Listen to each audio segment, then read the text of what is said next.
হঠাৎ শব্দ আসতো, খাড়াও, লাই ভেলা মশলা খাইছে জায়গা তো। রাস্তায় রাস্তায় ঘুরে মুড়ি, কেউ দিল না দাম, আমার কেউ দিল না দাম, হাইরে কেউ দিল না দাম, আমার কেউ দিল না দাম।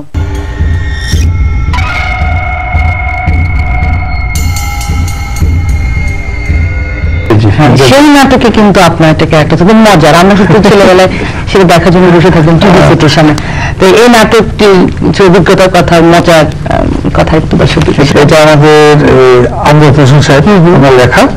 তো এই নাটকের মধ্যে আমার একটা চরিত্র ছিল, এবং যতদিন বেঁচে আছে নাটক হতেই থাকবে, আমি জন্তুর ক্যারেক্টার, তার মানে দুলার শালা আর কি। আমি কোন মজার ইংলিশ ভেঙে ওঠে, এই কিরে তুই স্যার থিঙ্কিং করতেছে, মানে মানে কিরকম একটু মানে একটু ট্রাভেল দিচ্ছি তো, সেই জন্য কি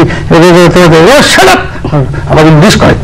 ইংলিশ তো আমি তো বলতে চাইনি, কিন্তু এসে যায় আমার ভিতর থেকে আর কি। আপনি তো হিরো চরিত্রে অভিনয় কয়টি ছবিতে? 3-4টা ছবিতে অভিনয় করেছি। কি কি? সেটা হলো আপনার প্রথম হলো দিল্লা বাবু, তারপর হলো মনা পাগলা, তারপর ডাইনি বুড়ি। গানও করেছেন ফিল্ম, এটা ঘটলো কিভাবে? কয়টি ছবিতে আপনি প্লেব্যাক করে দেবেন? একটুখানি ঘটনা বলে বুঝতে পারবো না। ছোটবেলা তো লেখাপড়া করতাম, খুব দুষ্ট ছিলাম আর কি আমি। তো টিচাররা বলতো তোর দ্বারা কিছু হবে না, বলবে আমি ত্রিকোণ শিল্পী হবো। টিচার বলে তো ত্রিকোণ শিল্পী কি? বলে আমি গায়ক হবো, আমি অভিনেতা হবো, আমি অঙ্কন শিল্পী হবো। আমি কিন্তু চারুকলা ছাত্র, চারুকলা পাশ করি, তিনটা ত্রিকোণ শিল্পী। আমি এখন ছবি আঁকি, আমি গানও করি, আমি অভিনয় করি। আপনি তো অনেক চলচ্চিত্রে অভিনয় করেছেন, তখনকার চলচ্চিত্র আর এখনকার চলচ্চিত্রের মধ্যে আপনি তফাৎটা কি দেখেন? তখনকার চলচ্চিত্র যে একটা ছবি করতে মনে করেন অনেক সময় 1 বছর 1.5 বছর লেগে যেত। এখন ছবি হয় 1.5 মাসে, 2 মাসে, 3 মাসে।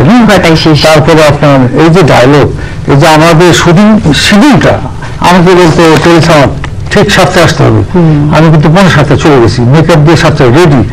কিন্তু তফাৎ এখনকার শিল্পীরা 10টা বলে যে 12টা, 1টা, 2টা, তো শুটিং আর কখন করবো? ভাই অভিনয় জীবনের মজার অংশ দর্শকদের সাথে শেয়ার। মজার অংশ মানে আমরা ট্রেনে ওই ছবির মধ্যে এটিএম শামসুজ্জামান হলো বাড়ির মোড়ল মালিক আর কি, ফারুকুল তার ছেলে, আমি চাকর।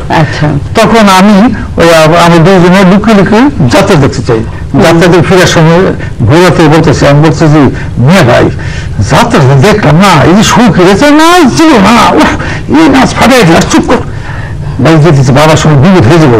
আচ্ছা ঠিক আছে, আস্তে আস্তে উঠোন দিয়ে যাচ্ছি, উঠোনের মধ্যে বিয়ে যাই, হঠাৎ শব্দ আসতো, খাড়াও, লাই ভেলা মশলা খাইছে জায়গা তো, দাঁড়াও বলছি।